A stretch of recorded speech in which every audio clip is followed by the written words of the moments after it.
210. 210. Yep. No, okay, go see.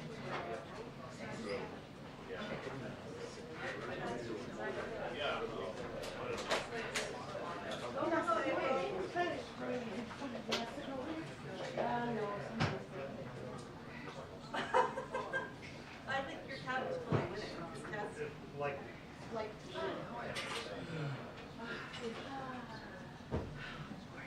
How are you? I'm fine. I am good. So good. That you now come out earlier. You come out earlier. So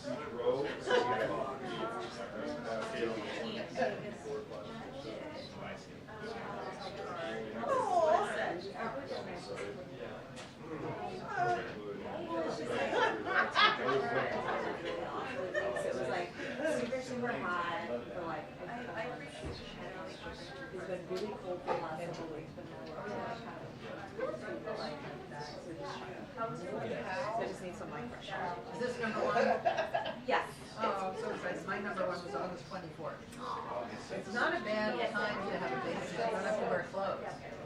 I mean, you don't have to wear like, you know, like your feet, my feet were all swollen. I wear like socks and Yeah.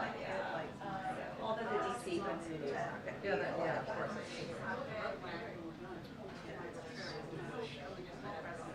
Although both my kids were born in election years, which is so bizarre. That's a good work. You can do that. Yeah.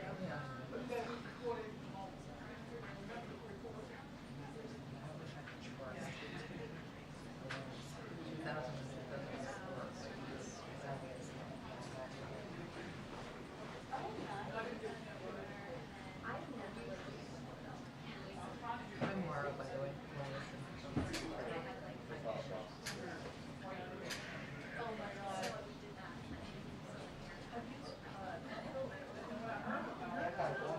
I'm not here. I'm part of the White House Region, but I'm not here as much as actual White House work. How do you get time off? How do you? Well, I'm in the national, so I am in the national, but they do more. Like I don't travel anymore. I just While pregnant. That was before the vaccine? No, it's not. I started when I was. Are you still? That's my story, and I'm sticking to it. Are you still a temporary employee? Yeah, that's really good. That's good. Any year now. Any year now. You must know some people who work there. Or post reports. Now, I will say that when I started there, they didn't do that. Really? They did not do that. I don't even know how they're allowed to do that. It seems like. I know, I mean, but they did not do that. That was the one research phenomenon. I don't know how that's been done. There was not that when I started. Oh, really? Oh, yeah, that's great. Yeah.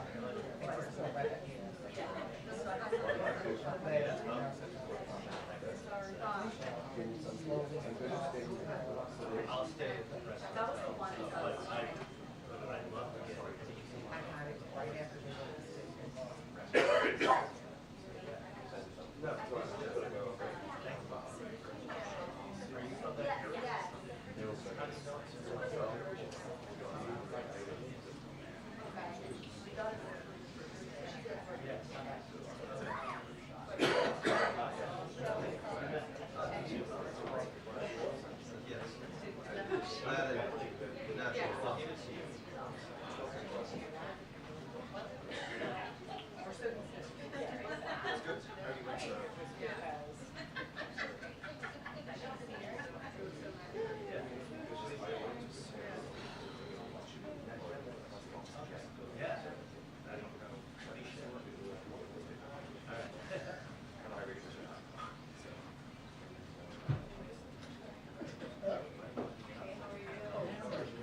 Yeah, no, and I didn't even despite getting tickets.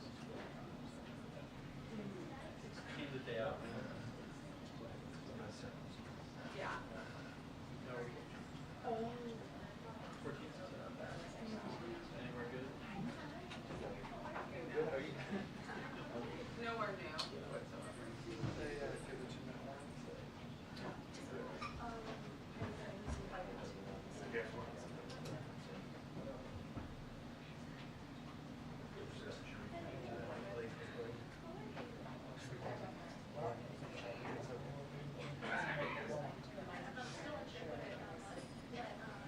Good, good.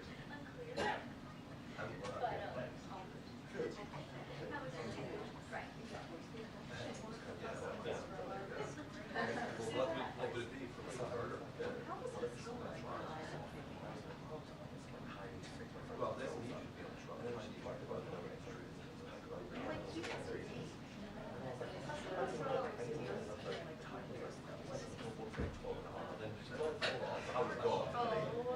yeah, I'd be racist if I had Friday. I said I have trouble rendering an impartial verdict. That's your right. Yeah, I was thinking that. When this like the tire works on the excuse, feeding your family is on it. I'm gonna just be like countless back and forth for like 10 minutes, and then oh man, I love it. It's like the whole window and I studies here would be my brother's a policeman. There was one guy who was just like, would this be the right time for me to disclose my grandma's misogyny and diagnosis about racial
slippery slope.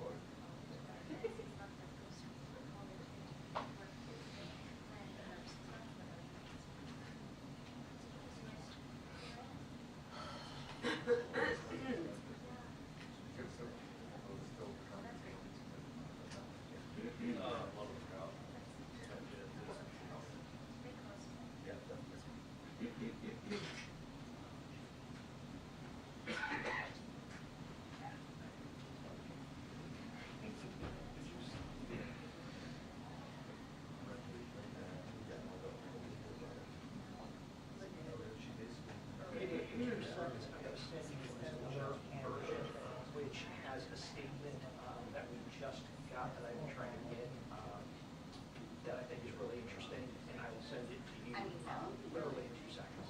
All right,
briefing will begin in 2 minutes. The press briefing will begin in 2 minutes.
We're on TV. I won't reach back.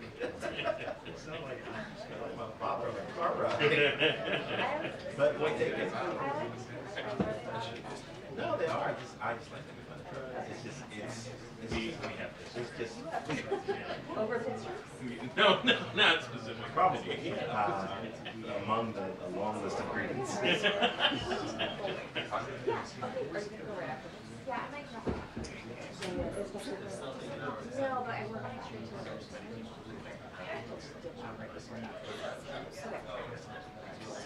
The weather's fine, but like, so yeah, I'm just gonna.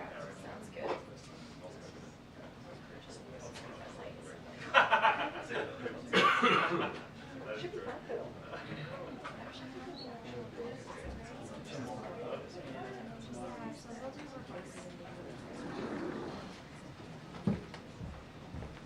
All right, good afternoon, everyone.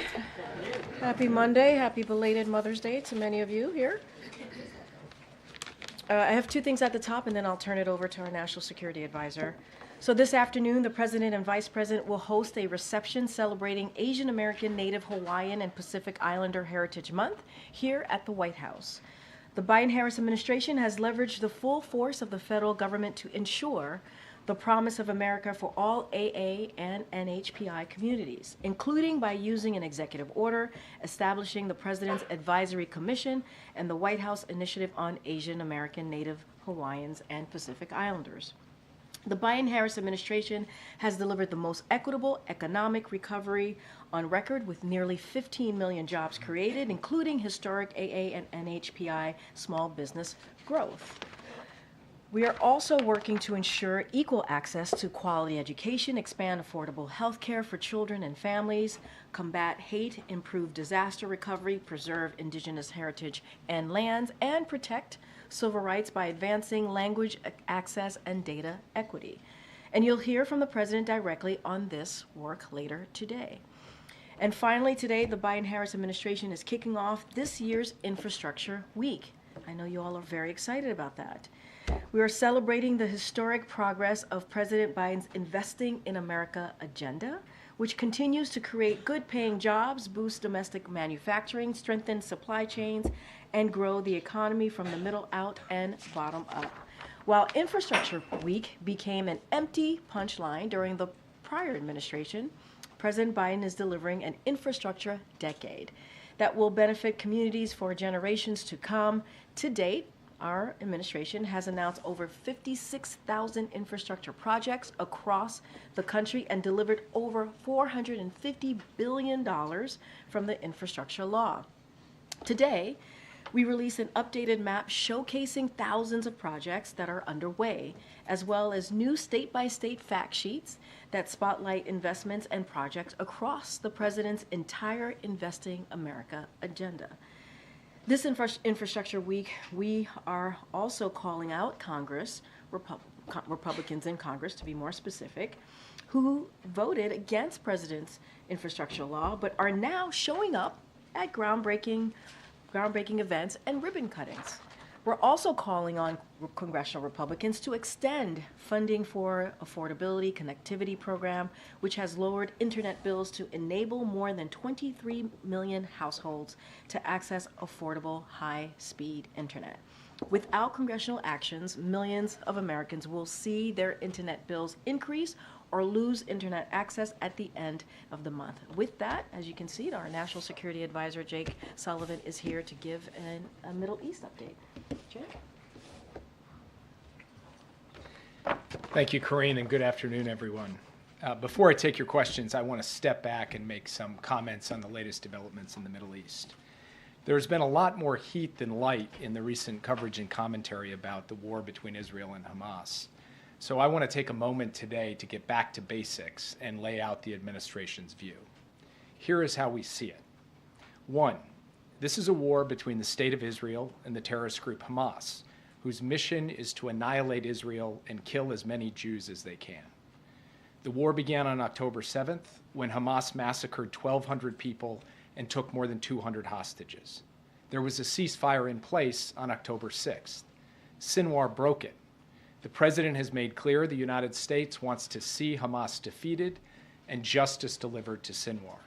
There can be no equivocation on that. 2, the Palestinian civilians caught in the middle of this war are in hell. The death and trauma they've endured are unimaginable. Their pain and suffering are immense. No civilian should have to go through that. This is on the President's mind every day. 3, Israel has an unusual, even unprecedented burden in fighting this war because Hamas uses hospitals and schools and other civilian facilities for military purposes and has built a vast network of military tunnels under civilian areas. That puts innocent civilians in the crossfire. It does not lessen Israel's responsibility to do all it can to protect innocent civilians. 4, we believe Israel can and must do more to ensure the protection and well-being of innocent civilians. We do not believe what is happening in Gaza is a genocide. We have been firmly on record rejecting that proposition. 5, the United States will continue to lead international efforts to surge humanitarian assistance throughout the Gaza Strip, because innocent civilians should never go without food, water, medicine, shelter, sanitation, or other basic necessities. Active diplomacy by President Biden has made a considerable difference in getting more aid into Gaza. Now we are redoubling that diplomacy to press the key actors, including Israel and Egypt. I discussed this issue with my Israeli and Egyptian counterparts yesterday. 6, the United States has sent a massive amount of military assistance to Israel to defend itself against all threats, including Hamas, Hezbollah, and Iran and its other proxies. We are continuing to send military assistance, and we will ensure that Israel receives the full amount provided in the supplemental. We have paused the shipment of 2,000-pound bombs because we do not believe they should be dropped in densely populated cities. We are talking to the Israeli government about this. We still believe would be a mistake to launch a major military operation into the heart of Rafah that would put huge numbers of civilians at risk without a clear strategic gain. The president was clear that he would not supply certain offensive weapons for such an operation were it to occur. It has not yet occurred, and we are still working with Israel on a better way to ensure the defeat of Hamas everywhere in Gaza, including in Rafah. This has been the subject of detailed conversations between our professionals, and I discussed this again with my Israeli counterpart just yesterday.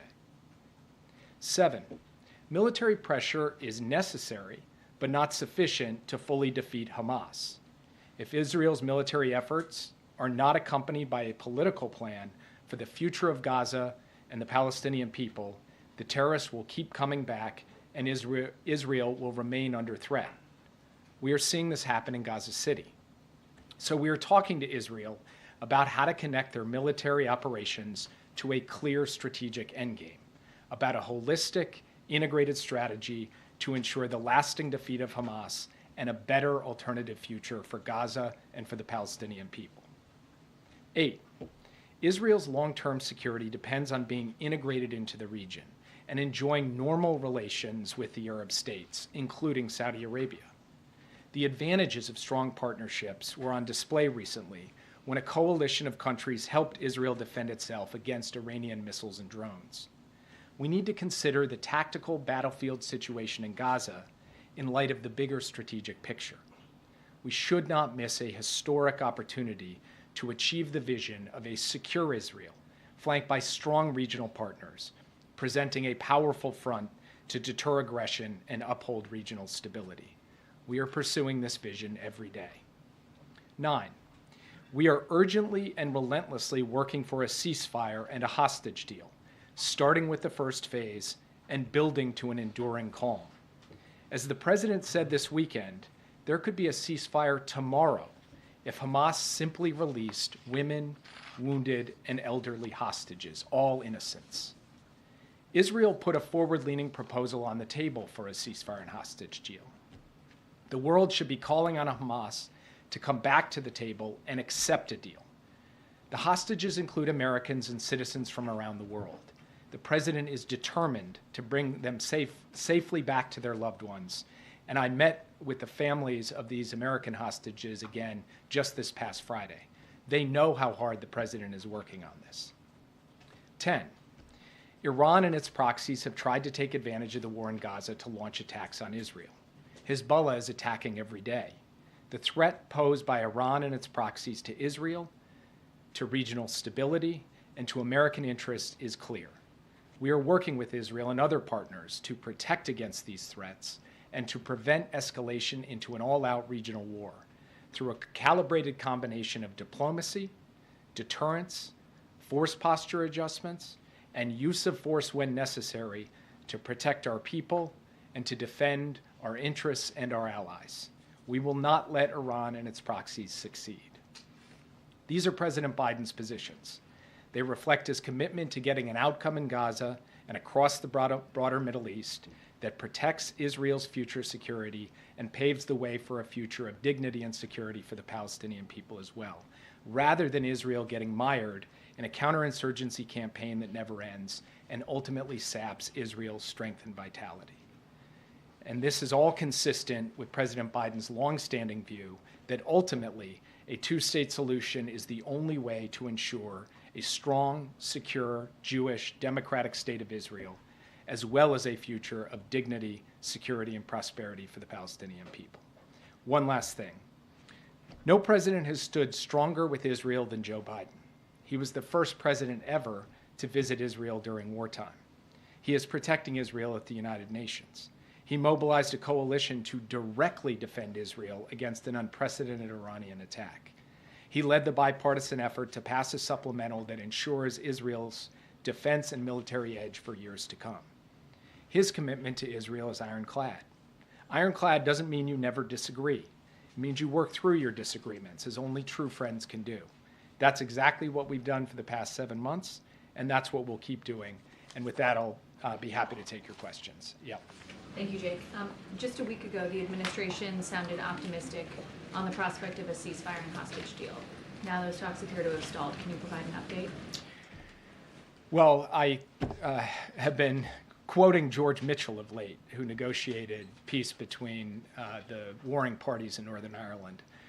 And Senator Mitchell said quite famously that negotiations are 1,000 days of failure and 1 day of success. And right now, we're in the former days rather than the latter day. And this particular negotiation has had its ups and downs, its ins and outs, its twists and turns. And what I laid out in my opening comments remains the case. There could be a ceasefire tomorrow if Hamas would just go ahead and release women, wounded, and elderly.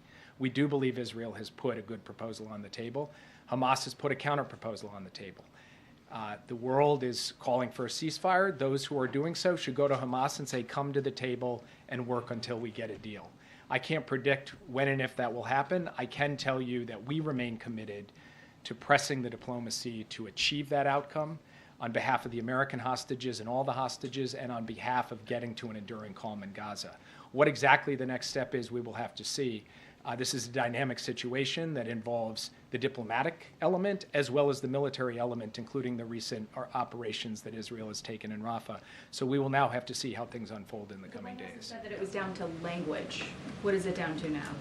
Well, in the end, when you're talking about a phased agreement that has multiple elements relating to sequencing of hostages coming out, movement of military capabilities, surging of humanitarian assistance, movement of civilians, all these things are quite detailed, and working through those details is what is going to be necessary to get this across the finish line. We believe there is a framework that both sides could sign up to, and it's really about the specifics of that framework and filling that out that's necessary. Language ends up being on a page, but it is what reflects the implementation of those details. That's what we're working with the parties, both with Israel and with Qatar and Egypt, who are in close touch with the representatives of Hamas, and we'll keep you updated as we drive to the finish line. We are intent and determined to get all of the hostages home. We are intent and determined to produce a ceasefire and hostage deal. We believe we can achieve that. I cannot tell you when. Yeah. Jake, I want to ask you about Russia, but just first on this topic. In the readout your call with Israeli officials yesterday, it said that you're going to have this meeting again in person soon. Is your expectation, well, one, when is your expectation that that meeting will happen, and do you expect that there won't be a Rafah offensive until that meeting has taken place? I expect it'll happen in a matter of days, not weeks. We haven't announced a specific date on the calendar, but this isn't going to be long in the future. We're just talking about scheduling so that we can get the teams together. Because, of course, it's not just me meeting my counterpart. It's military intelligence and humanitarian professionals on both sides being a part of that conversation as well. And what I expect is that we will have an opportunity to talk further about the best way to ensure Hamas's defeat everywhere in Gaza, including in Rafah, in the context of that conversation. And that opportunity will still be available to us when we show up for that conversation. And then Zelensky's advisor said today that these new Russian government appointments, including the defense minister, show that Moscow is going to try to scale up its war effort and reconfigure its economy for its defense needs. Is that your assessment of this shakeup as well? Look, it's an opaque system. It's run by one man, Vladimir Putin. He calls the shots. He may move around professionals into various roles, but at the end of the day, he seems bound and determined to continue to try to inflict a brutal war of aggression on Ukraine. We'll take whatever comes, support Ukraine alongside a coalition of countries, and see what happens. So I don't have a specific comment on the nature of this change up in their government. I've seen that speculation from the Ukrainians. It's not unreasonable, but I can't draw any conclusions at this point. We'll have to see what unfolds. Yeah. Thanks, Jake. Does the U.S. believe that Sinwar or other top Hamas leaders are hiding in Rafah? And if not, why do the Israeli forces continue to push further into Rafah? What reasons are they giving you? Look, I've seen the public reporting on this, both in Israeli press and in American press, citing intelligence officials suggesting he's not actually in Rafah. I'm not going to comment from intelligence on intelligence operations from the podium, so I'm afraid I can't go further in trying to answer your question. But it's a reasonable question if, in fact, it were the case that he weren't in Rafah, but I can't confirm that one way or the other from this podium. What reasons are the Israelis giving for why they continue to push forward in Rafah? And do you get the sense that they're taking the U.S. warning and threat seriously? Look, I think that they have taken the sustained conversation that we have had with them about how to seek an enduring defeat for Hamas while minimizing civilian harm. I think they have been taking that seriously. We've had multiple rounds of conversations, professional to professional, president to prime minister. We will continue those conversations. We have been very clear about where we stand, and we've also been clear that we're here to actually offer constructive ideas for how to proceed with this in a way that will ultimately achieve the objective. One of the points I made at the outset that I think bears repeating is that really any military operation, a targeted operation, a larger operation on the ground or in the air, has got to be connected to a strategic endgame that also answers the question, what comes next? And that's something that we're really bearing in on with the Israeli government, and feel that there needs to be more attention on that piece of it, lest we end up in a circumstance where Israel conducts a military operation, kills a bunch of Hamas guys, also creates some harm to innocent civilians caught in the crossfire, and then terrorists come back, as we have seen them come back in Gaza City and Khan Yunis and other places. We want to avoid that outcome. We want an outcome in which the page gets turned from Hamas's terroristic reign over Gaza, and a better future comes for the Palestinian people and for the security of the state of Israel. That's what we're going to keep working through. Yeah. Thanks, Jay. I know you don't previously haven't wanted to talk about drawing red lines, but Israel is continuing to strike Rafah, and they're continuing to order the evacuation of large numbers of civilians. So how will you assess when it has crossed over into a full-scale offensive from the current operations that are happening now? We're watching this very closely, as you are. We're consulting closely with the Israelis. We're collecting our own assessment of what's happening on the ground.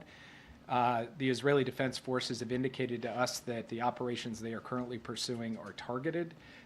They are not the kind of massive military operation that we have talked about. We'll make our own judgment on that as we see things unfold, and it will be based on a totality of factors. It's not a mathematical formula or a mechanical determination. It's something we will judge based on what we see, and the president will then make his determinations. We have not seen that happen yet. Yes, April. Jake, you've said some of the most strongest words yet about the Palestinians, protecting them, protecting the innocent civilians, as well as assuring their security and aid. What has your department, the National Security Council, as well as Steve Benjamin said to Morehouse in the lead up to the president's speech, trying to quell the concerns about protests during his commencement address this weekend?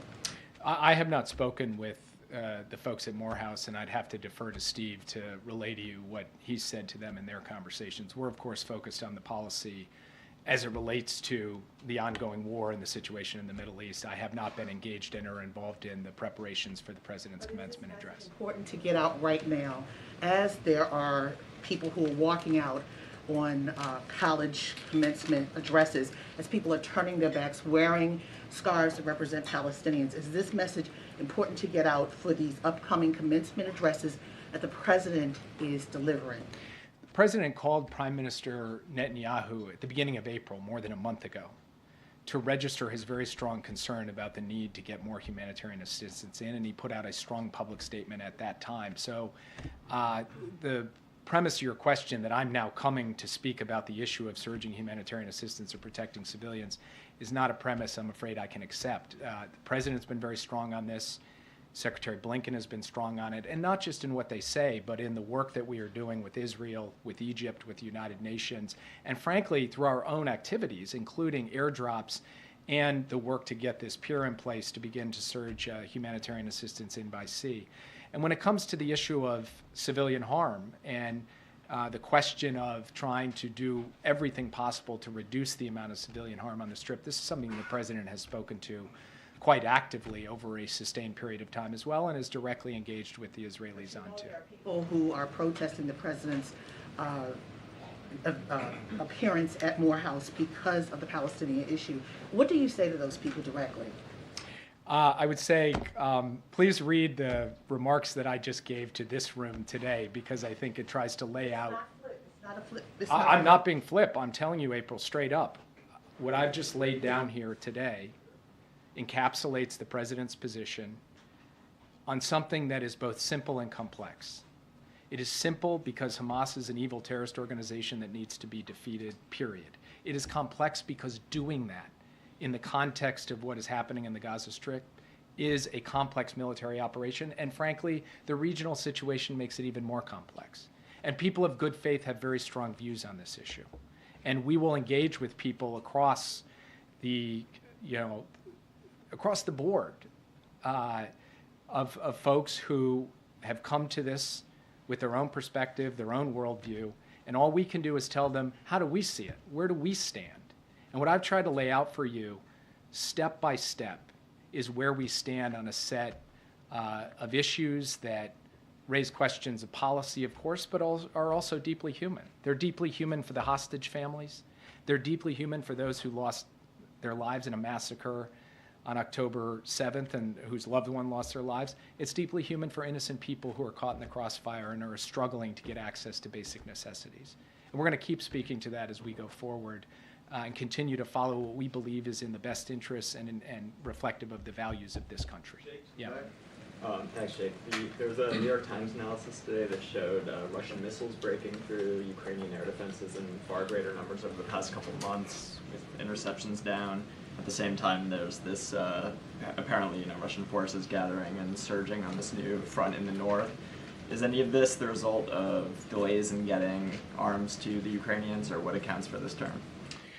So part of it is the fact that Russia has continued to push the envelope in terms of just the brutality and intensity of its campaign. It has sought more targets across a wider range of Ukraine, most of them civilian, frankly, trying to destroy the Ukrainian electricity grid with an even greater determination this year than they had last year. Part of it is about the need for us, the United States and our coalition of countries, to surge yet more air defense in so that Ukraine has it. And yes, part of it is about a 6-month delay in being able to get assistance to Ukraine that has put Ukraine in a hole, and we've made no bones about that from this podium. So we have started moving air defense to them. We intend to move more, and by we, I don't just mean the U.S., I mean our whole coalition with the President, Secretary Austin, myself, working day in, day out to coordinate those deliveries and to put Ukraine in a position where it is better able to defend against what Russia is throwing at them, and what they are throwing at them is quite considerable. Yeah. Follow up on that. Can you quantify how quickly are the new packages of military assistance arriving on the battlefield in Ukraine, and if the U.S. is confident that they'll arrive in time for the Ukrainians to be able to fend off advances in Kharkiv and other regions? The same day that the law took effect, now 2-3 weeks ago, the President signed out $1 billion package. Some of that equipment is already on the battlefield. On Friday, he signed out another package. Some of that equipment will get onto the battlefield this week. Now, some of it has a longer lead time in terms of our ability to ship it, organize it, and get it in. So I don't want to suggest that all $1 billion worth of equipment is on the battlefield. But what you will see is a steady flow week by week. It's not like we've got to wait well out into the future before stuff starts getting delivered. And we are going to have another, what we call PDA, Presidential Drawdown Authority package, just in the coming days, because we're trying to really accelerate the tempo of the deliveries, recognizing, as I said before, The delay put Ukraine in a hole, and we're trying to help them dig out of that hole as rapidly as possible. Is every week now, or even faster? How we do the drawdown is a little bit less of the central issue than what the size of it is and what the sequence of actual deliveries are. So I'm not going to suggest that there'll be a drawdown every week. What I am going to suggest is that the level of intensity being exhibited right now in terms of moving stuff is at a 10 out of 10. I spoke this morning along with Secretary Austin and Chairman Brown with our counterparts in Ukraine, General Syrskyi, Minister Umerov, and Andriy Yermak. We spoke for 90 minutes. It was a detailed conversation about the situation on the front, about the capabilities that they are most in need of, and a real triage effort to say, get us this stuff this fast so that we can be in a position to effectively defend against the Russian onslaught. And so at the highest levels in our government, we are engaged with the highest levels of theirs to be able to ensure that we're doing everything humanly possible, both ourselves and our allies who are surging equipment as well, to get it there to the front lines. Can I follow up on an Israel question? Sorry. Secretary Blinken said yesterday that Israel could be, quote, holding the bag on an enduring insurgency.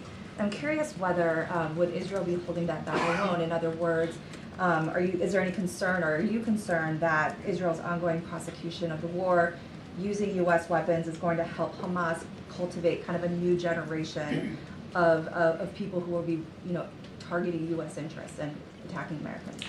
Look, we have a painful experience in counterinsurgency campaigns, fighting terrorists in urban environments and populated areas, and we know that it is not as simple as executing a military operation and calling it a day. As I said in my opening comments, military operation has to be connected to a political plan for the day after, so that there is a clear alternative, and there's governance, and there's security, and all of the steps you need to take to finally and fully defeat a hardened, entrenched terrorist foe. And yes, one of the risks of engaging in any kind of counterinsurgency campaign is the ability of the terrorist group to attract more recruits and more followers as time goes on. This is something we have talked to the Israelis about.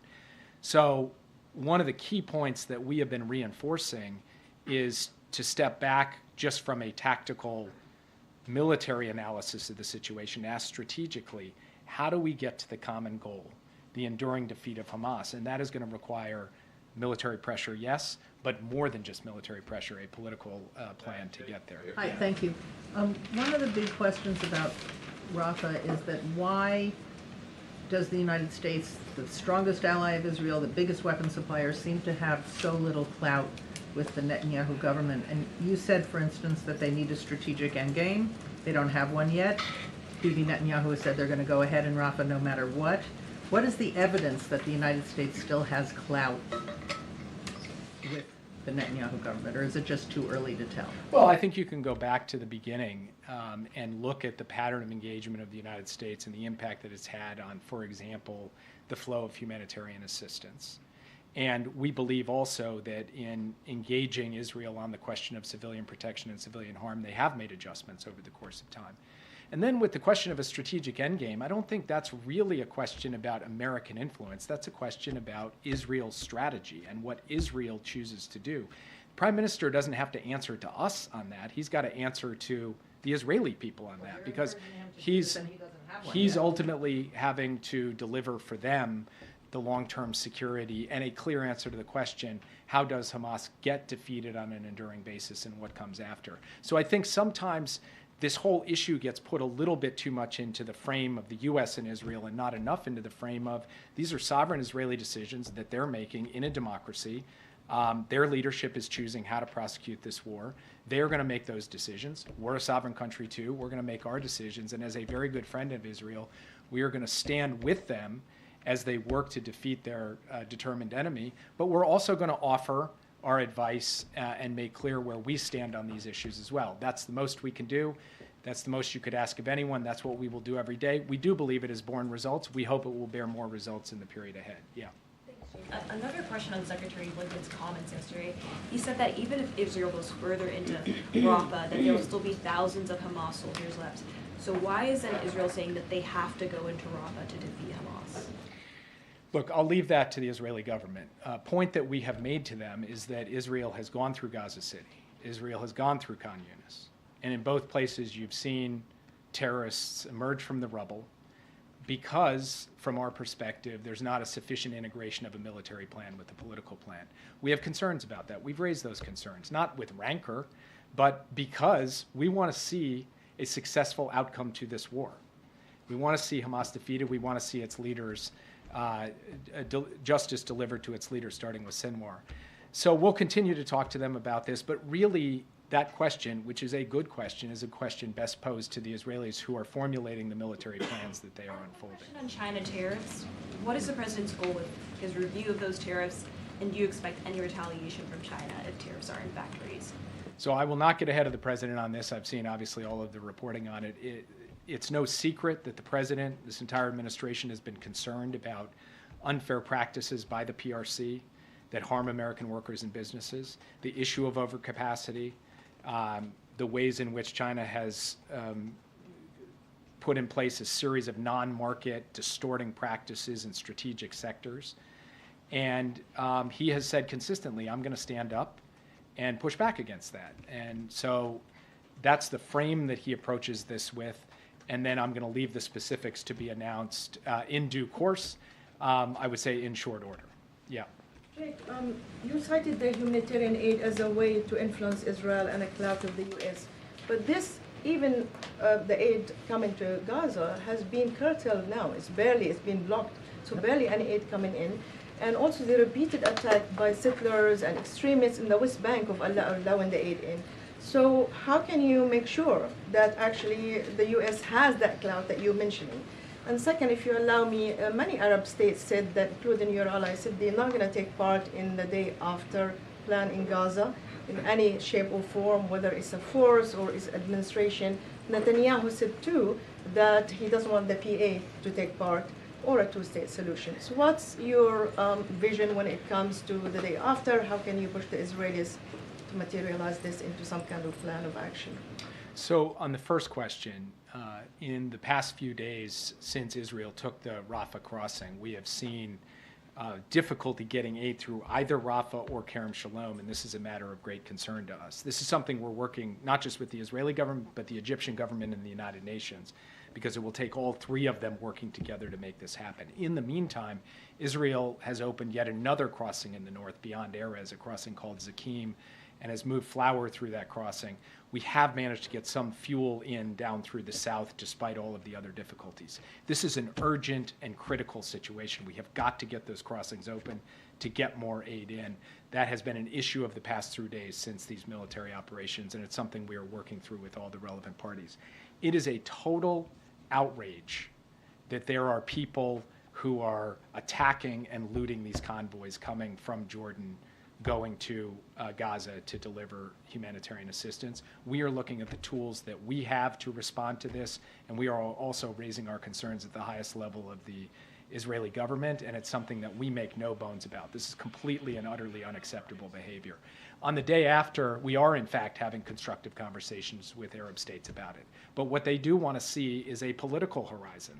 They want an answer to what does the long-term future look like for the Palestinian people. That's something we're talking about with them. That's something we're talking about with the Israeli government as well. Yes. Thanks, Jake. Just to put a little bit of a point on Nadia's question, is Israel restricting the flow of humanitarian aid into Gaza, or is it not? So first, I would point you to the findings of the State Department report that just came out over the weekend. We believe that there were periods over the last few weeks where there were restrictions that had to be worked through, but at the time we put that report forward, we felt that there was sufficient work being done by the Israeli government with respect to the facilitation of humanitarian aid that we did not make a judgment that anything had to be done in terms of U.S. assistance. That continues to be our position today. Yeah. Language, they're restricting it, but it's okay in the way that they're restricting it. Those are your words. They are certainly not my words. I'm not sure if that's how you ask questions, but yeah, go ahead. Jay, good afternoon. As we sit here 7 months into this war in Gaza, how confident are you as you stand there that the hostages, the remaining hostages, will come home, A, and B, how many of them do you believe are actually still alive? I cannot give you a clear number of how many are still alive because we do not have total fidelity on that, unfortunately. And it's something that we watch every single day. We know there are deceased hostages, and we know there are living hostages. And we know that with each passing day, the risk to those hostages also goes up, which only redoubles our commitment to try to get to a ceasefire and hostage deal as rapidly as possible. But unfortunately, I'm not in a position to give you fidelity on those numbers because nobody entirely has it. We have our analysis, our assessments. Some of that is driven by intelligence, so I have to be cautious in sharing them. But to look you in the eye and say, we know exactly how many are alive, nobody can do that for you. And how would you describe the relationship right now, between President Biden and Benjamin Netanyahu? I would describe the relationship as how it's been for the duration of the time that they've known each other. It is straightforward, it is direct, it is a relationship where the two of them can each share their views and perspectives, and that is how it's going to continue as we go forward. And I'll take one more. Thank you, Jake. Quick Ukraine follow-up before I hit the Mideast. Ukraine's government is desperately asking for anti-aircraft assets, including Patriot batteries. What's the plan? How are you going to get those to them? Through which allies? Or any details? So one of the things I do every single day is talk to at least one ally, if not multiple, about getting more Patriot batteries into Ukraine. I think we recently had some good news from an ally about getting one in. We're working on more. That's just something that we're going to continue to try to procure. And beyond Patriots, we're looking for other systems as well, because we believe that there are a number of allies who have capabilities they could share and ways in which the United States could help them with their air defense needs as a backfill. That is an ongoing conversation. It is a matter of utmost priority. You're looking at like one or two at a time, not dozens, not a bigger number. I mean, dozens of Patriot batteries I don't think is the right order of magnitude for what we're trying to get in there. And then on the Mideast, how do you... the back of the room. All right, I'll take you last. Yeah. Fine. Thank you. We're a package deal. Egypt has said that they will support South Africa's case at the ICJ against Israel for genocide. How is that affecting the negotiations right now, the situation in general, and what is Washington's message to Cairo about this decision on their part? I can't say that it's helpful to the discussions between Egypt and Israel to try to sort out the humanitarian assistance and access issues, but I do know that Egypt, Israel, the United States, the United Nations, we are all trying to work together to figure out a way forward. So last question. Thank you. You said at the start of this that you don't believe what's happening in Gaza is genocide. What criterion are you using? We're using the internationally accepted term for genocide, which includes a focus on intent. And it's not just me standing here at this podium. In the context of this International Court of Justice case at The Hague, the United States actually made a presentation backed up by legal analysis, which I would invite you to read because it lays out all of those criteria. Francesca Albanese, the Special UN Rapporteur on Human Rights in Palestine, presented one in March. She presented it in Geneva. The three criterion she used, citing international law, 3 acts: Israel's intent to destroy a national, ethnic, racial, or religious group, serious bodily or mental harm to a group, inflicting on a group conditions of life calculated to bring physical destruction in whole or in part within imposing measures intended to prevent birth within a group, process of erasure of the native Palestinians. So those 3 things are happening. How can you say genocide's not being committed? As I just told you, I think the best way for me to answer that question is actually to ask you to look at the laydown that we gave, which... Are you saying this isn't happening? I'm sorry, I thought you asked me how I can say it. I'm saying I'd like you to look at the United States' I just did. I'm asking, are you saying this isn't happening? Do you mind if I finish answering your question before you interrupt? Are you saying that she's a liar? The United States has laid down at the International Court of Justice in writing, in detail, its position on this issue, and I'd ask you to read it. Thank you. Are you saying that it doesn't line up for them with what she's saying? Thank you, I know, and folks are leaving right now. It's okay. I have an effect on folks. I know there is a call happening in short order, and so, and I know it's about an issue that you all care about, so feel free to step away from the briefing.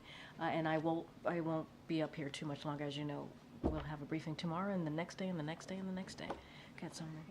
At a fundraiser over the weekend, the president began his remarks by talking about Israel. He said, Israel said it's up to Hamas. If they wanted to do it, we could end it tomorrow. It all has to do, and then he cut himself off and said, I shouldn't get into all of this. I don't want to get going. Can you just finish the sentence for us? And what he was trying to say, especially when he was talking about it all has to do with... Look, I'm obviously, as I say often, certainly going to let the president speak for himself. But he didn't finish speaking. I know, but look, I think obviously Jake Sullivan, the National Security Advisor, came here and gave a very good and detailed, in-depth laydown of where we are, and it's very much where the president is.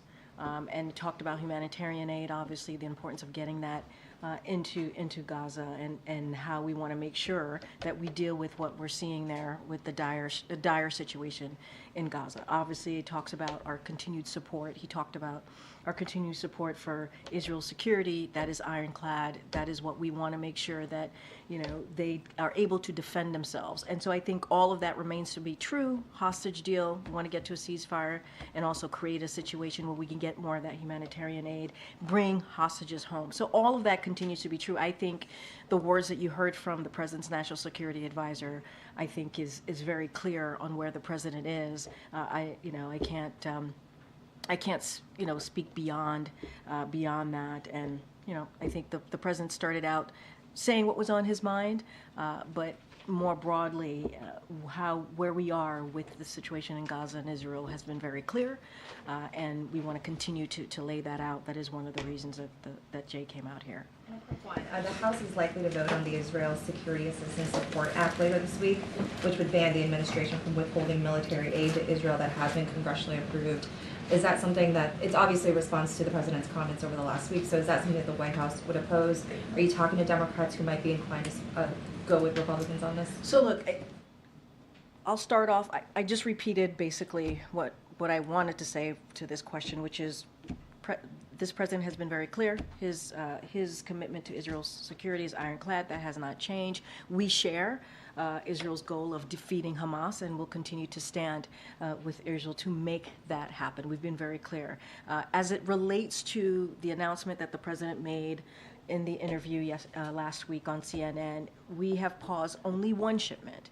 That includes 2,000 pounds bombs, which can be very destructive in densely populated urban environments such as Rafah. You heard, obviously, Jake just speak to this. And then so regarding this bill, as you just asked me about, Sung-Min, we strongly, strongly oppose attempts to constrain the president's ability to deploy U.S. security assistance consistent with U.S. foreign policy and national security objectives.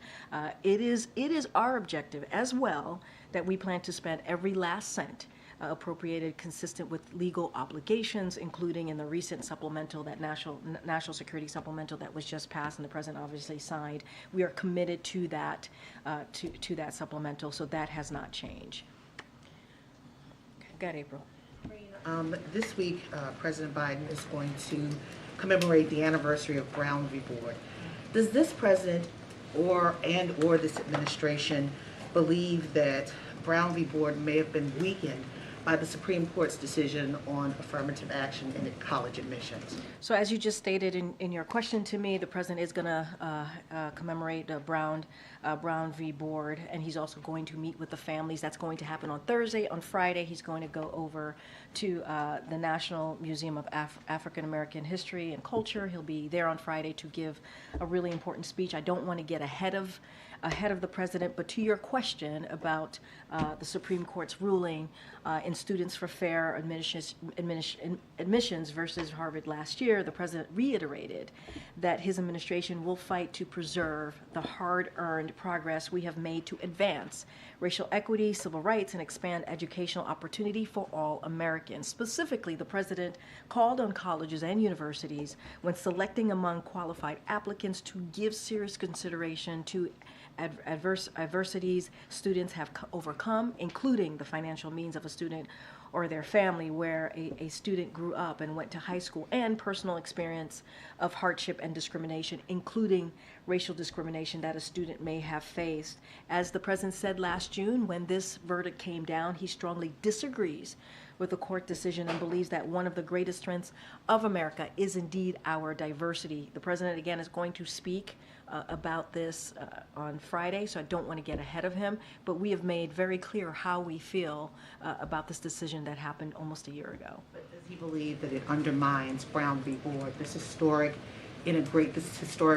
ruling that integrates schools, and we are actually seeing the segregation of schools still in this country? No, I totally agree with all the points that you made. I laid out what we thought about that decision that came last last June, and we had said it is something that is concerning, incredibly concerning. The president is going to give a speech on Friday. I'm going to let the president speak for himself. He will address this. Obviously, we are indeed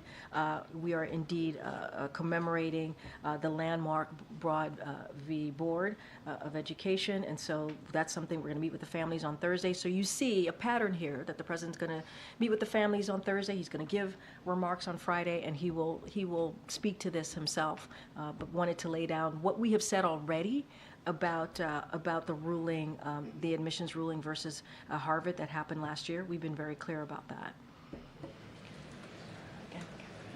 Thanks, Karine.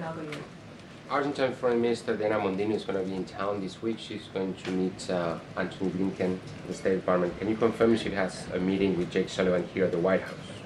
I don't have anything for you. Once we have something to share, certainly we will share that with you all. Okay. Thanks, Karine. So Warren Buffett this month said that taxes will have to be raised to pay for the national debt. He said the government may want to decrease spending. So with we've had announcement after announcement of taxpayer money being doled out. We've seen almost weekly now. Is the federal government spending too much money? So let me just say a couple things that Warren Buffett did say that we certainly agree with, and I'll quote him: "The wealthy are definitely undertaxed relative to the general population, which is why the president has a plan to make sure that wealthiest among us, the billionaires and big corporations, pay their fair share." And we've been very clear about that. They pay their fair share in order to pay for his investments in America and cut the deficit by $3 trillion.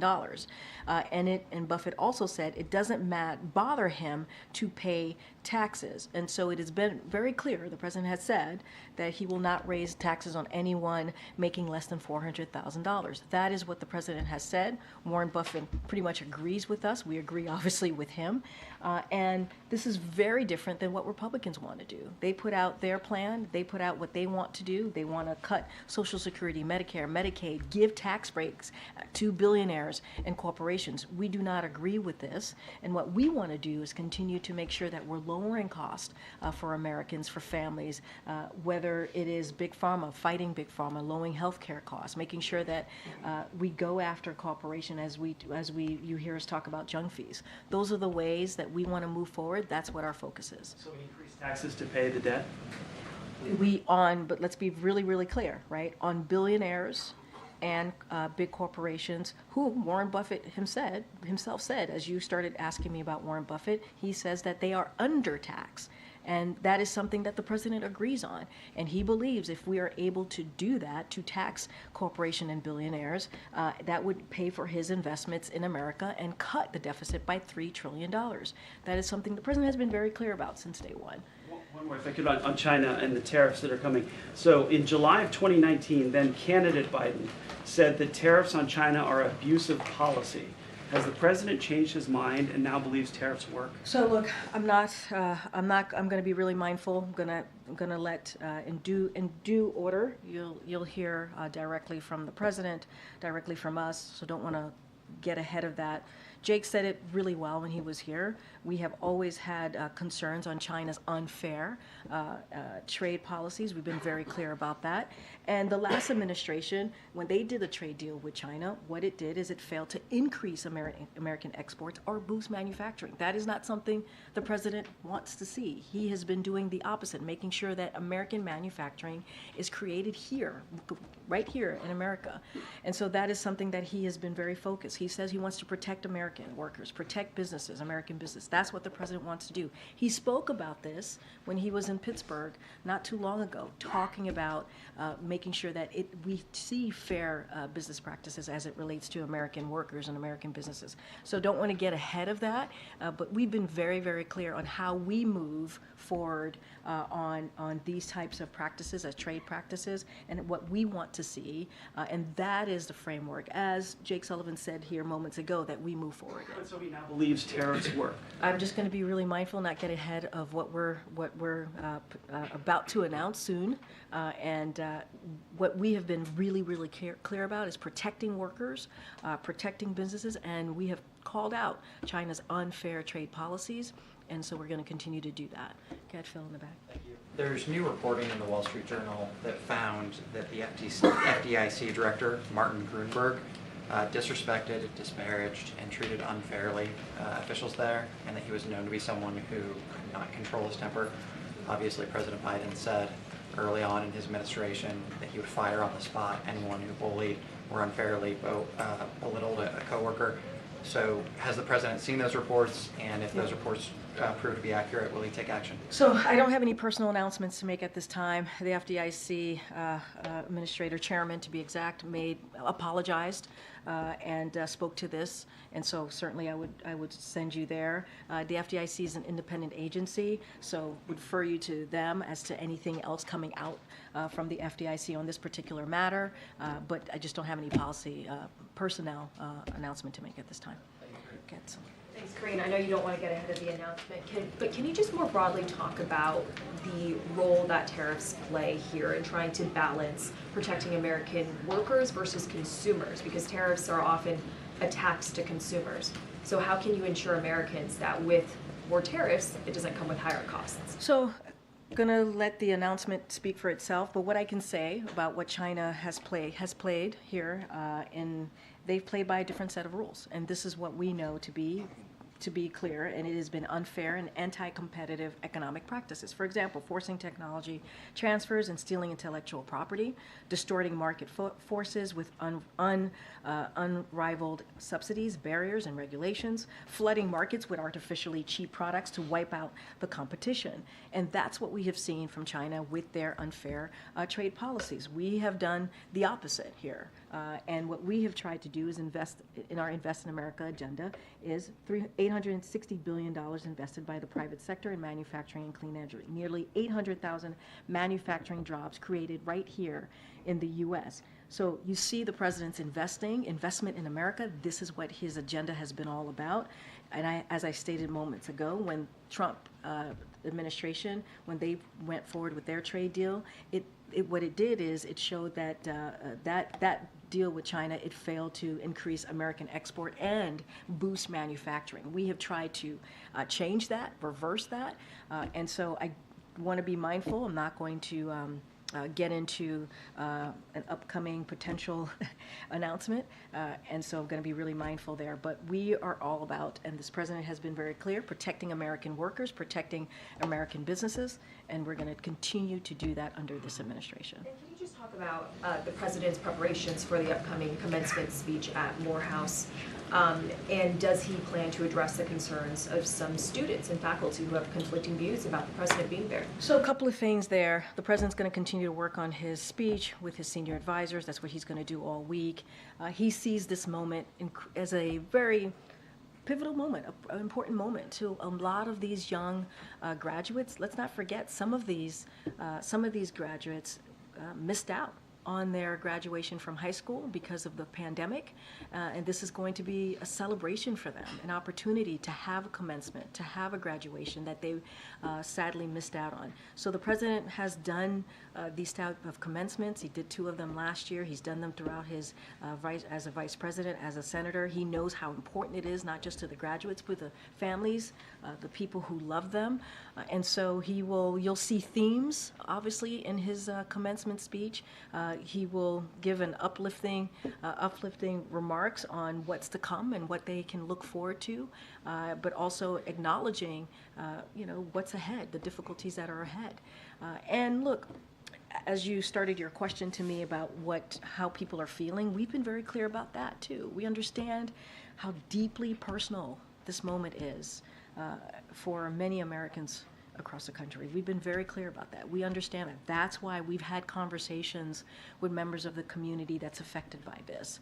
We've had conversation with the Muslim Americans, Palestinian Americans, Arab Americans. The president has, White House officials here have. They've traveled to states across the country to have those very important conversations, and will continue to do that. But also, this moment, the commencement speech, is such a celebration. Thanks, Karine. Where do deliberations stand on this potential White House plan to allow a certain number of Palestinian refugees into the U.S.? So I don't have any updates for you. I know I've been asked this question multiple times about conversations happening here don't have anything to share. What I will say is, and I've said this many times before, in the beginning of what happened occurred on October 7th, we put in a plan. There were about 1,800 Palestinian Americans that were in Gaza, and we did everything that we can to get them out if they choose to, if that's something that they wanted to do, and certainly we were able to do that. As it relates to a refugee program or anything in that nature, I don't have any announcement to make, and I'll just leave it there because I want to be really mindful about that, about getting ahead of that. Does the fact that a lot of Democratic senators were sort of lukewarm on the idea make it less likely that something like that would happen? I wouldn't say that. I wouldn't say that, confirm that either way. What I will say is we don't have any announcement to make at this time, and so obviously we're going to look at everything. So the U.S. has withheld bomb shipments to Israel, and on Friday the State Department sent a report to Congress. So did the report further support the administration's stance, or are they having second thoughts about it? Say that one more time. So the U.S. has withheld bomb shipments to Israel. Yeah, just one shipment, 2,000 bombs. Yep. Right. And so we had 2,000-pound bombs. Yep. So and that is connected to what we have said, and we have made very clear about our public and made this publicly and privately, our concerns about a major military operations into Rafah.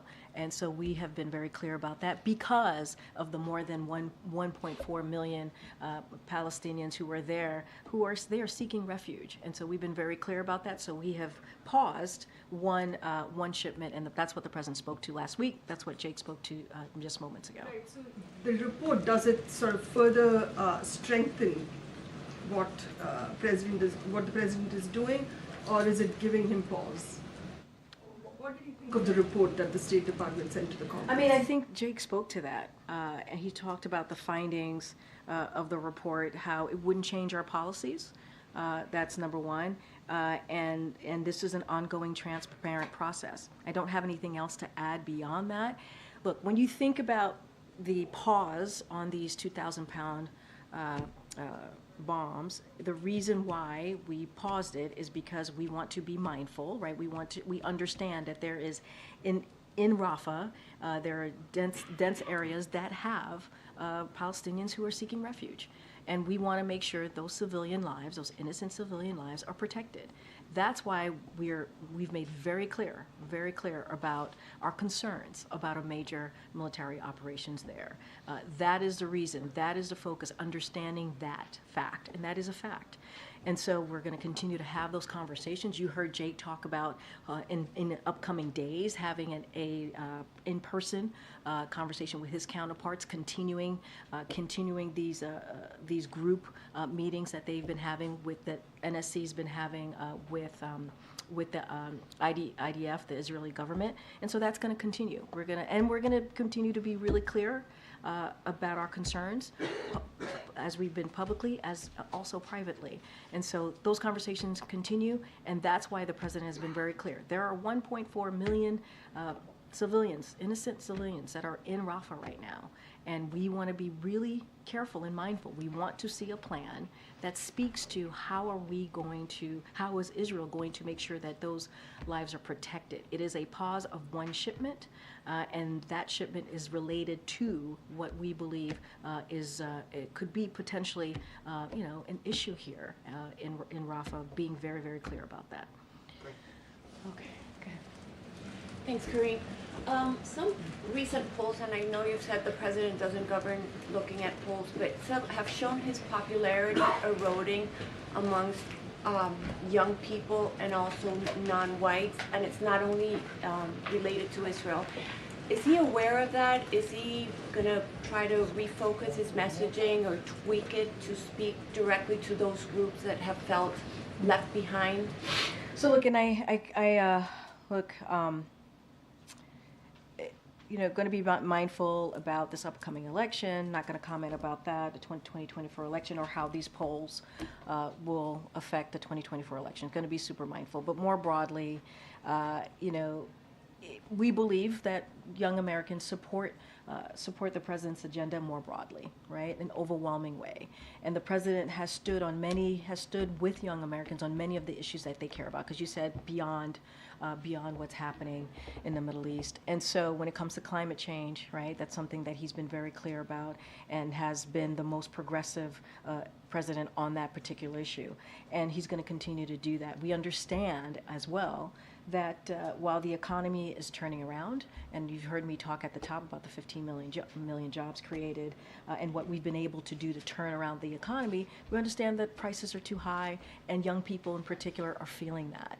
And so we're going to continue to work on those issues. We're going to continue to do everything that we can to lower cost. I talked about the situation in the Middle East and how young Americans are feeling about what they're seeing in Gaza, and we understand how painful it is, this moment is for them. That's why we've been working so hard to try to get a deal that would lead us to a ceasefire, get hostages home, and make sure that we get that humanitarian aid. Let's not forget that the U.S. has led the effort in getting humanitarian assistance into Gaza.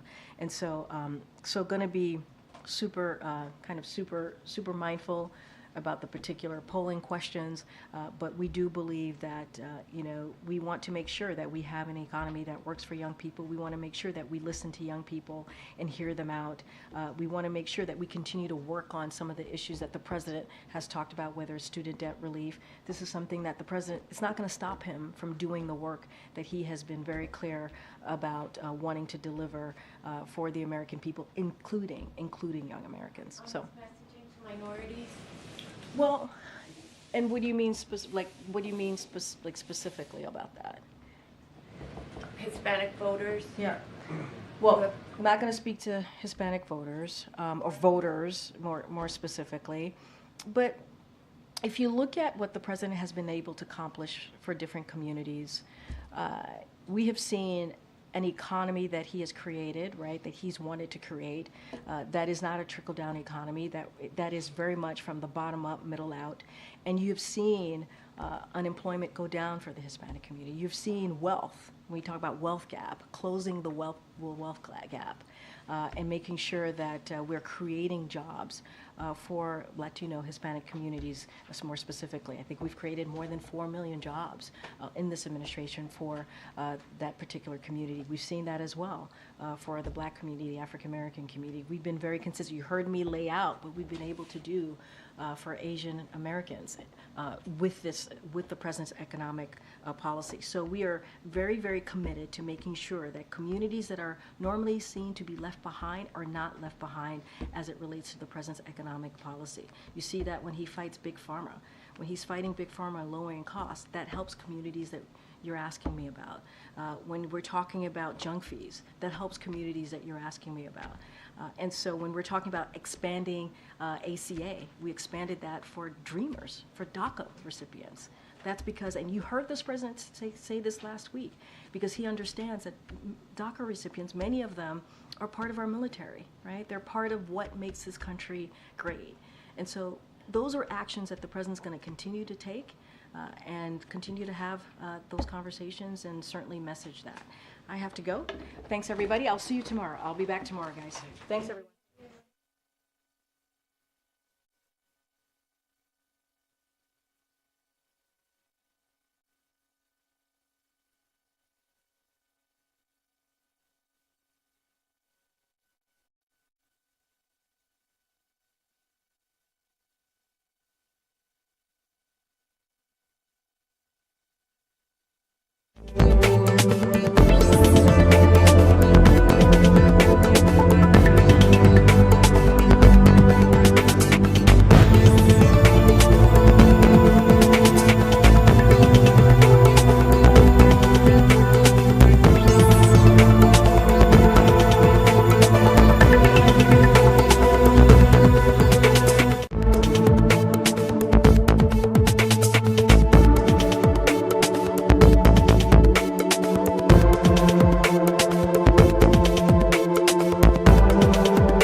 confident. And I'm up live right now at the Baltimore Park. There, I'm on the bike and I'm going to well, so we're in good shape for the rest of the result that we're looking for.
Yeah, I remember like Memorial I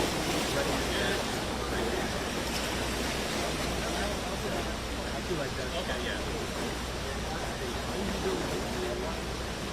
But I told them hobby at the point as well. Yeah, I put that in there too, technically.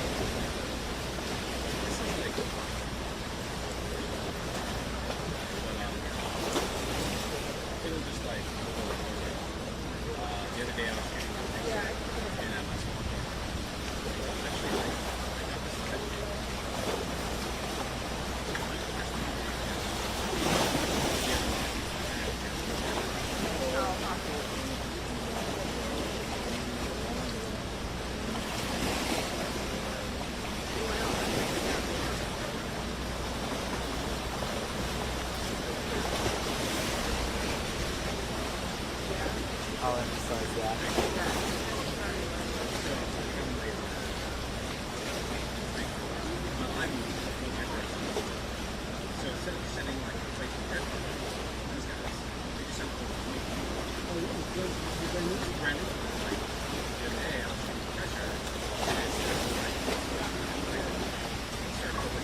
Sounds good. Thank you.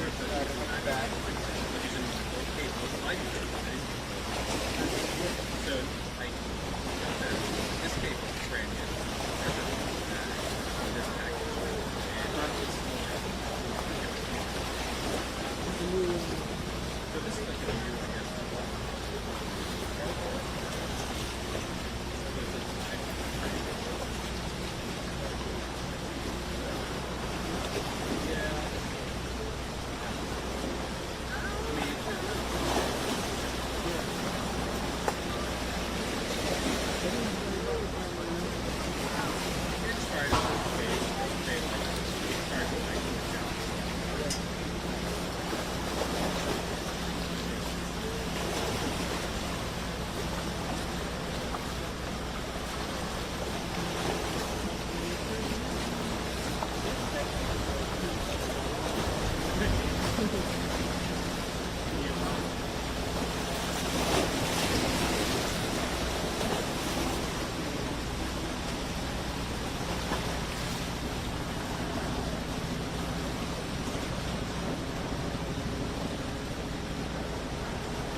It's already sunk, but it only went from the ship. It's only about 7 meters. You can slightly see how it's yeah. It's a little more obvious than the middle. Yep, so it's touching the bottom already. I'm not sure what will happen.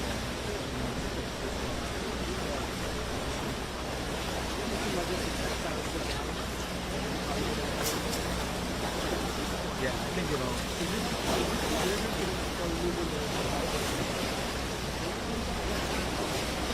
I think there were some with the truck ones, the ones that were like closer to us on that similar road. But it'll be a lot easier to get there and get a unit to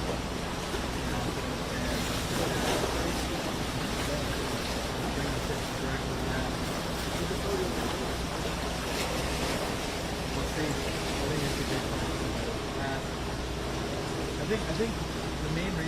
watching the bottom of the camera. Just the roof of the bridge that's collapsed on it.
Oh,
Yeah, I've been looking at it for the past hour.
One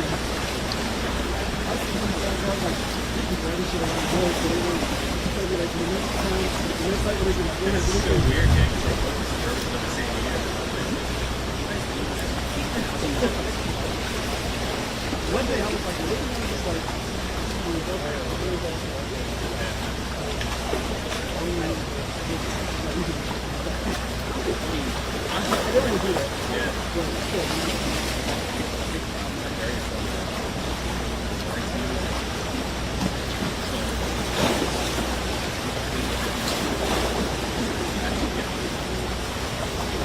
This was for me.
Thank you.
Sure. Yeah. Do you want to hear it as well? I felt that literally through my nose.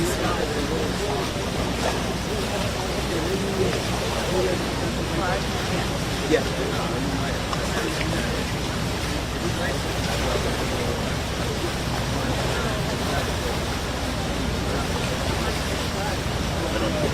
It's like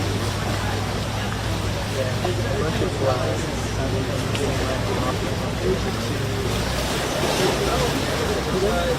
All the quick motions like really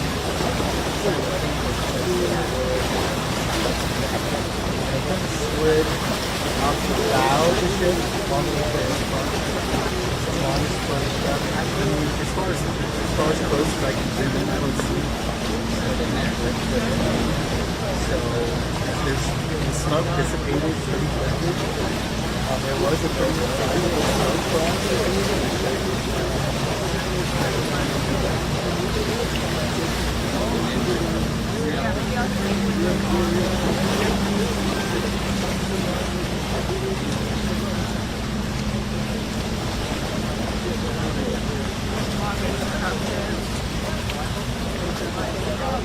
the bow of the ship.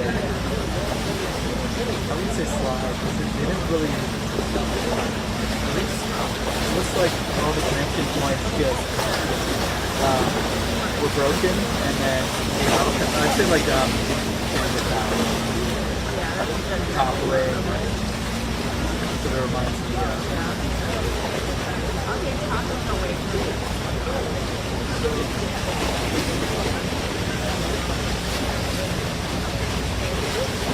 Let me know if you want to watch it again.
Still got a bunch of concrete from the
We got a Coast Guard boat coming here.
double click on the left side of the screen.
just so we can look at the other side. We can't see right now, but there's some guys. Yeah, it's about as close as I can get. I'm looking at it.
I guess that's them going out to get them, huh?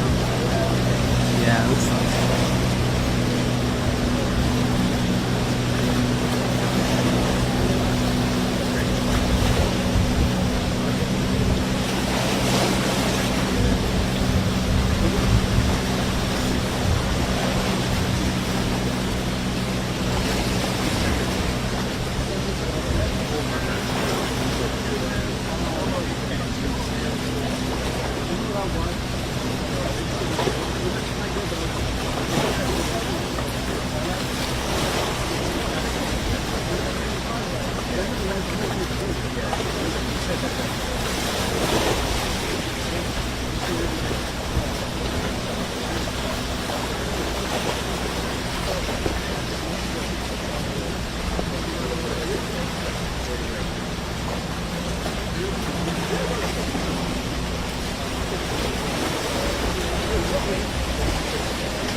Getting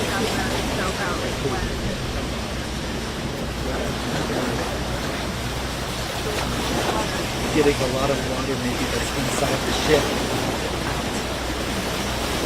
I'm not sure 100%, but I think that's what it's doing. Yeah. With less weight on the bow, maybe. Yeah, that's a complete guess, but maybe worth asking. No, I don't think it moved. If anything, it was just like a shake. Yeah. Yeah, exactly.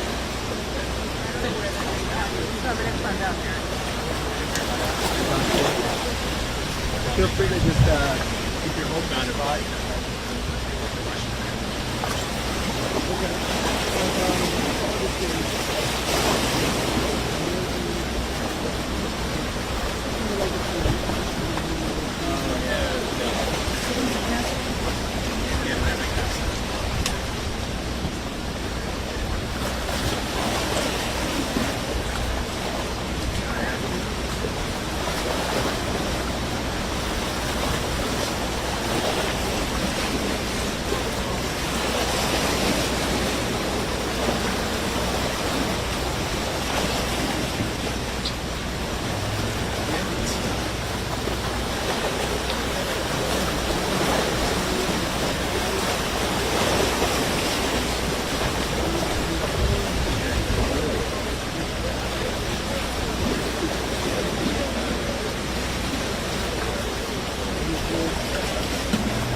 My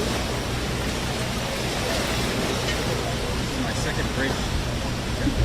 We've got the commanding general, the Army Corps of Engineers, and the Marshals. Come in for a question.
I was going to say it's going to be like a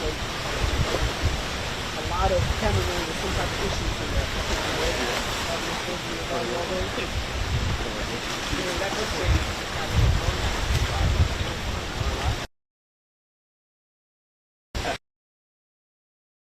That's 7 phones on this.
detention issue, so I'd say again sometime. Yeah, I'm with the VAP. Nathan. Let me quick grab my camera and I'll try to get it set.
Lieutenant General Scott Spellman, S-P-E-L-L-M-O-N, and I'm the Commanding General for the U.S. Army Corps of Engineers. Let's talk about what we just saw. What did we just witness?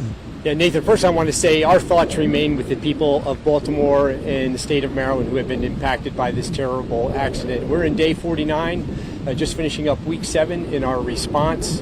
And we are just one small part of a much larger effort with the U.S. Coast Guard, the U.S. Navy, some great industry partners, certainly the city of Maryland and the city of Baltimore. But today we achieved an important milestone. The objective for today was to separate what we call Section 4 of Span 18 from the vessel Dolly. You saw that occur, and that allows us to take the important next step of moving the vessel Dolly over the next 48 hours and then going onto our next phase of work in restoring the full 700-foot wide by 50-foot deep federal navigation channel by the end of the month. We have all that we need to accomplish this mission. There's a lot of weight that the bridge had on the Dolly. Talk about how much weight was involved and how much more is still weighing it down that you have to continue to remove. Right, so that the Span 4 weighs about 4,000 tons by our estimate, and the vessel actually had about 10,000 tons of ballast, water, pumped into the front of the vessel to hold it in place while we move that massive weight. So as they prepare to move the vessel Dolly in the days ahead, they will take that water out of the front of the vessel, and that will be one of the key tasks that they accomplish to eventually move the Dolly to a safer part of the port. So right after the explosion, what were the next steps as far as inspecting and moving forward? Well, I've learned that salvage operations is a lot like peeling back an onion. So that's the work you see occurring right now. The teams are already out assessing, was there any movement to the debris on top of the vessel? Did the members fall into the channel as we had planned? Of course, the answer is that yes, but they're doing the detailed work and already planning the next cuts and lifts of those members. Yeah, I know there's a lot of concrete of the bridge on there as well. I mean, what else has to be removed until the boat's officially free and can go back to port? Yeah, we'll know more in the next few hours whether or not how they want to deal with the roadway. Ideally, we would take the roadway back to the berthing area and remove it there with a crane on the shore. But we're fully capable of taking that roadway off right where it is. It'll be the best professional opinion of our salvage crews. Yeah, and I think a lot of folks are always wondering about the crew on the ship. Can you address where they were during this controlled demolition, how they were able to help in case of a fire, other things? Yeah, absolutely. The crew was in a safe place inside of the vessel, along with the detonation party from our salvage crew. And actually, we needed that full crew on board to operate the vessel should it have floated after the separation of span 4. Crew is safe. Yeah, so when the detonation happened, you didn't know if the vessel would have floated or not.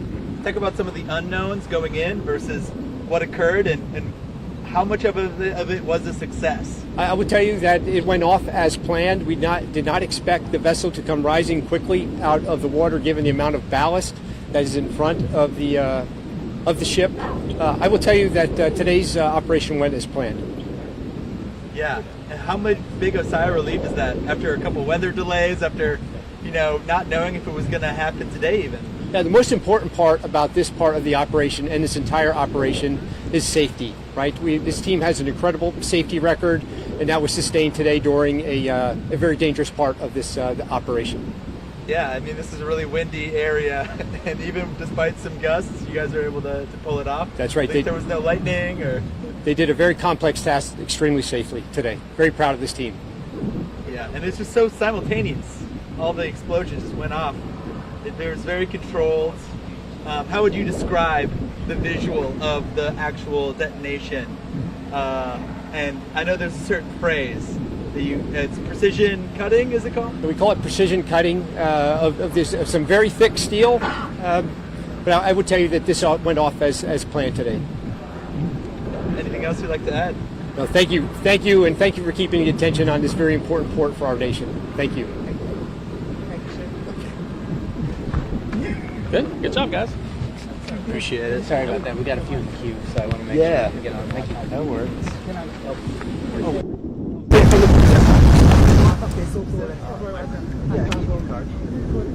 My rank is Lieutenant General, and my name is Scott Smith. There was one part where Ms. Fosi said City of Maryland, where you meant State of Maryland. Would y'all be able to just not use one segment? I'll make sure that we don't use that part. Yeah, I think that was the only spot I caught where there was a misspeak, so cool. Appreciate you. Awesome. Appreciate you.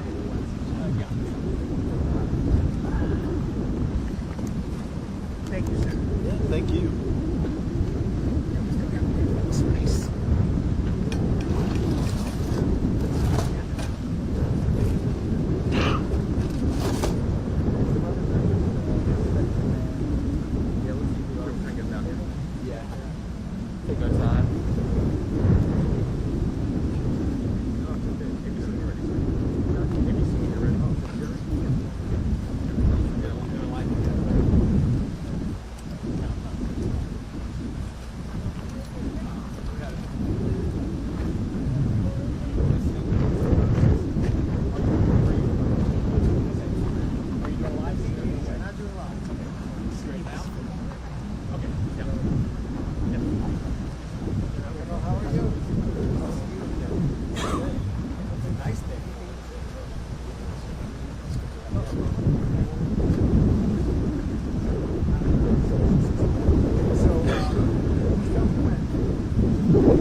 Those wrap up, I think, all the Americans that are, you know, when I got here this morning, I came out of three massive walls of war.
Great shot.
heard it was very loud. They told us beforehand it was going to sound like fireworks. It sounded like fireworks if you were directly under where the fireworks were going off. It was really loud. Before we show you that video, here's what it looks like now.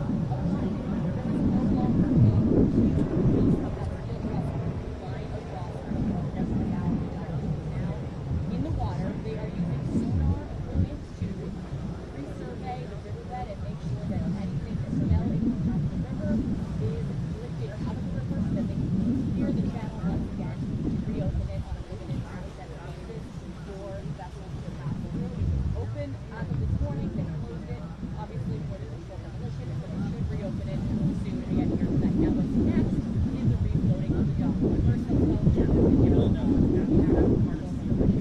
like it was multiple explosive charges detonating all at once. About 50 of them that went off all at once. So that this was the safest and most efficient way to cut that piece, that 10 million pound piece of steel into multiple pieces at once, and they all fell into the same time. The crew was on board the Dolly while all this happened. They were below deck, they were safe, and there was fire crews standing by, like sure that everything was successful and safe and needed. And they said that they left the crew on board the ship because they were still a part of the ship, and they were just like the best equipped to handle any safety issues that may have popped up. Luckily, but they will be able to get off that ship soon. There's 48 hours now where they're going to take the Dolly and get it out of the ship.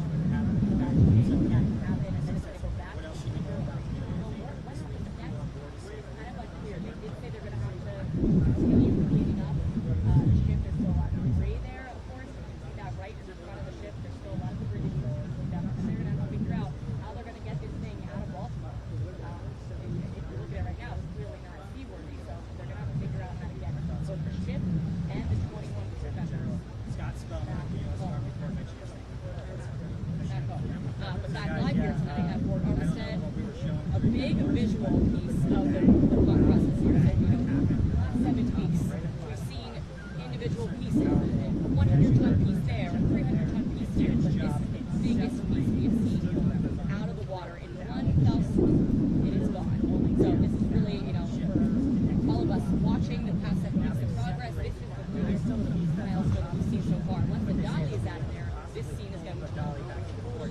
Reporting live in Port Armistead tonight, it was Burlington, WAR2.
7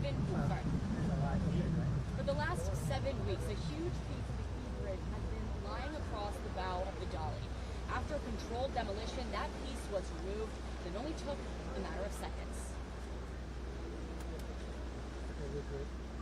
Okay.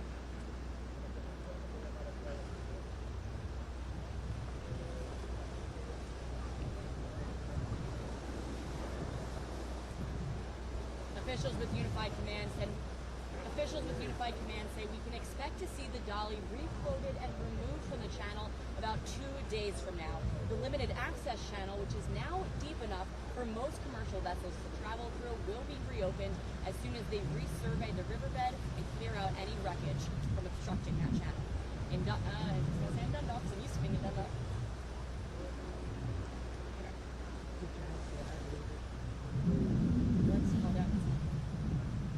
Officials with Unified Command say the dolly. Officials with Unified Command say we can expect to see the dolly removed. Officials with Unified Command say we can expect to see the dolly refloated and removed from the channel about 2 days from now. Then the limited access channel, which is now deep enough for most commercial vessels to pass through, will be reopened as soon as they resurvey the channel and make sure that any wreckage.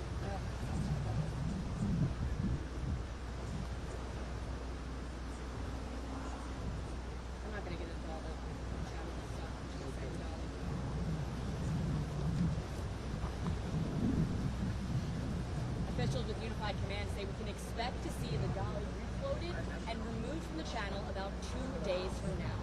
In Port Armistead, Elizabeth Worthington, WMAR 2 News. Then we have to do one for scripts. It's the same thing, just scripts.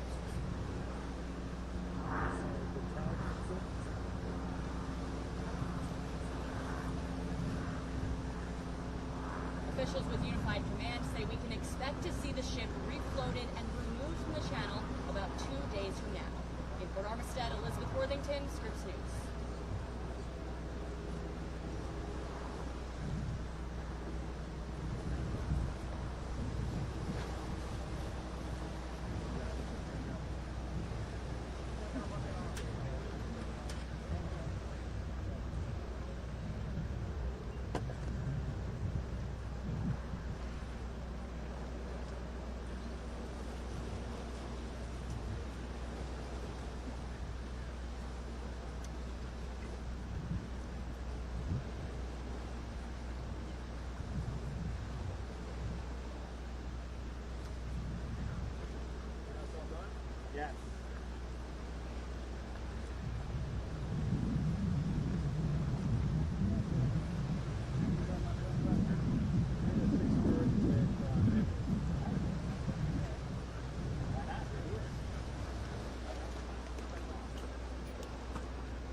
How are you? Elizabeth. Elizabeth, Nice to meet you. May I have you step up here, sir? You stand to involve you too much. You're watching your hustle and we all will. Tired of talking already. Okay, so I'm sure the first question everyone wants to know was it successful? Absolutely. Elizabeth, I could just start out by saying our thoughts with the people of Baltimore and Maryland. Everyone who's been impacted by this. Today was an important part of the operation, an important milestone. The goal here is to separate Section 4 of scanning from the vessel Dolly. That allows two things. It's going to allow us to go in now and assess the remaining records on top of the Dolly and safely move them through the next 48 hours to a different part of the port, to get out of the federal navigation channel. And secondly, it's going to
We got all the permission from, like the guy in the mirror there and all.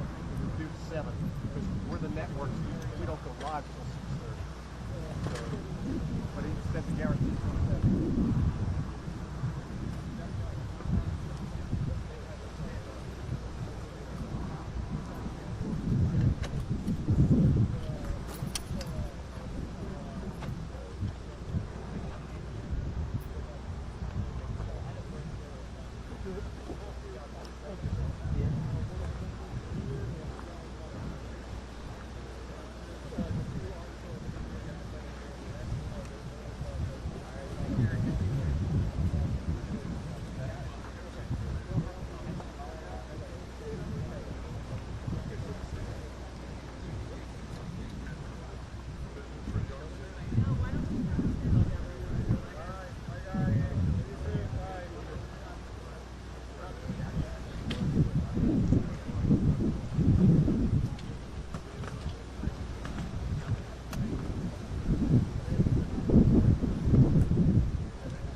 I got it, I'm good.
moved that ship within 48 hours. We opened the whole channel, all shipping by the end of the month.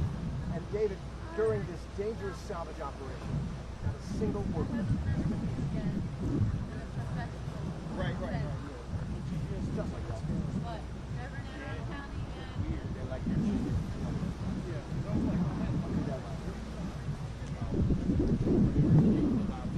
feel like they give a protective at all. I have very bad signal.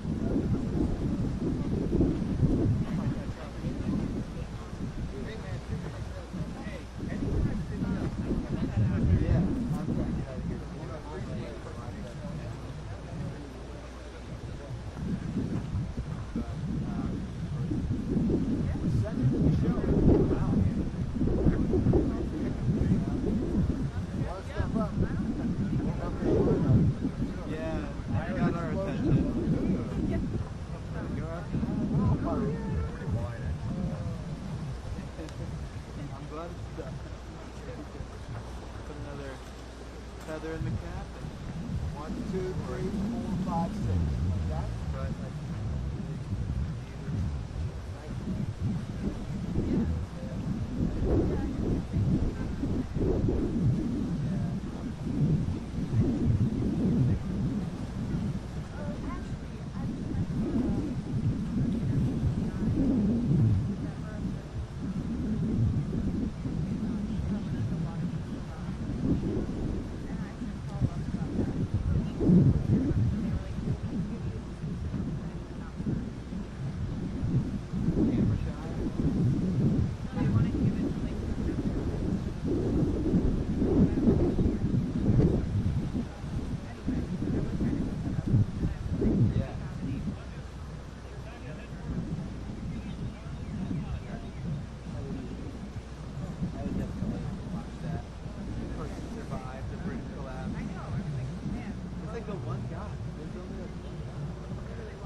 Imagine like free fall. Like, things just start rolling down the window.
They will ask you to go live at some point, I'm sure. But it doesn't like you couldn't see, literally couldn't see them. Yeah, here's what it looks like. And this is the live feed. Yeah.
The United States will continue to lead international efforts to surge humanitarian assistance throughout the Gaza Strip because innocent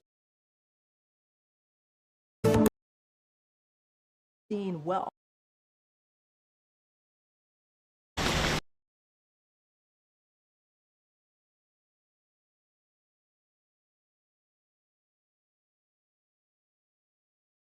have been firmly on record rejecting that proposition. Corporation and billionaire. It's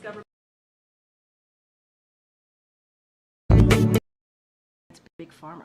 When he's fighting Big Pharma lowering costs, that helps communities that you're asking me. Have been firmly on record rejecting that proposition. 5. The United States will continue to lead international efforts to surge humanitarian assistance throughout the Gaza Strip because innocent civilians should never go without food, water, medicine, shelter, sanitation, or other basic necessities. Active diplomacy by President Biden has made a considerable difference in getting more aid into Gaza. Now we are redoubling that diplomacy to press the key actors, including Israel and Egypt. I discussed this issue with my Israeli and Egyptian counterparts yesterday. 6. The United States has sent a massive amount of military assistance to Israel to defend itself against all threats, including Hamas, Hezbollah, and Iran and its other proxies. We are continuing to send military assistance, and we will ensure that Israel receives the full amount provided in the supplemental. We have paused the shipment of 2,000-pound bombs because we do not believe they should be dropped in densely populated cities. We are talking to the Israeli government about this. We still believe would be a mistake to launch a major military operation into the heart of Rafah that would put huge numbers of civilians at risk without a clear strategic gain. The President will supply certain offensive weapons for such an operation were it to occur. It has not yet occurred, and we are still working with Israel on a better way to ensure the defeat of Hamas everywhere in Gaza, including in Rafah. This has been the subject of detailed conversations between our professionals, and I discussed this again with my Israeli counterpart just yesterday. 7. Military pressure is necessary, but not sufficient to fully defeat Hamas. If Israel's military efforts are not accompanied by a political plan for the future of Gaza and the Palestinian people, the terrorists will keep coming back and Israel will remain under threat. We are seeing this happen in Gaza City. So we are talking to Israel about how to connect their military operations to a clear strategic endgame, about a holistic, integrated strategy to ensure the lasting defeat of Hamas and a better alternative future for Gaza and for the Palestinian people. 8. Israel's long-term security depends on being integrated into the region and enjoying normal relations with the Arab states, including Saudi Arabia. The advantages of strong partnerships were on display recently when a coalition of countries helped Israel defend itself against Iranian missiles and drones. We need to consider the tactical battlefield situation in Gaza in light of the bigger strategic picture.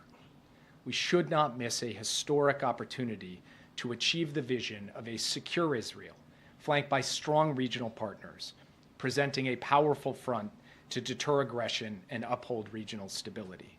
We are pursuing this vision every day. 9.